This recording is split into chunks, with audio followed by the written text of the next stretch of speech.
નર્મદા નદીમાં પાણીનો પ્રવાહ વધતા ભરૂચ જિલ્લામાં કુલ 1637 નાગરિકોને સલામત સ્થળે ખસેડાયા।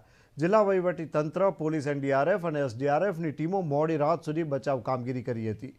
રવિવારે સરદાર સરોવર નર્મદા ડેમમાંથી 19 લાખ ક્યુસેક પાણી છોડવાને પગલે ભરૂચ જિલ્લાના ગામોને એલર્ટ કરવામાં આવ્યું। જિલ્લા કલેક્ટર શ્રી તુષાર સુમેરાના માર્ગદર્શન હેઠળ જિલ્લા વહીવટી તંત્ર દ્વારા બચાવ કામગીરી હાથ ધરવામાં આવી। જિલ્લા વહીવટી તંત્રના અધિકારીઓ સાથે તાલુકા તંત્રના અધિકારીઓ અને પોલીસના અધિકારીઓ અને પોલીસ સ્ટાફ, એનડીઆરએફ અને એસડીઆરએફની ટીમો પણ સામેલ થઈ હતી।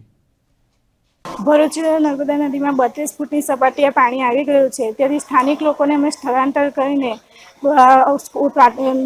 પ્રાથમિક સ્કૂલો પર અને અનેક જગ્યા પર સ્થળાંતર કરાવ્યું છે। જમવાની, રહેવાની પૂરેપૂરી સગવડ કરી છે અને હજુ પાણી વધવાની સંભાવના છે। એ માટે વહીવટીતંત્ર તથા નગરપાલિકા, અમારા ધારાસભ્ય શ્રી રમેશભાઈ મિસ્ત્રી, જિલ્લા પ્રમુખ માલતીસિંહ અટોદરિયા સતત અમારા સંપર્કમાં રહીને અમે બધું આયોજન કરીએ છીએ સાથે રહીને।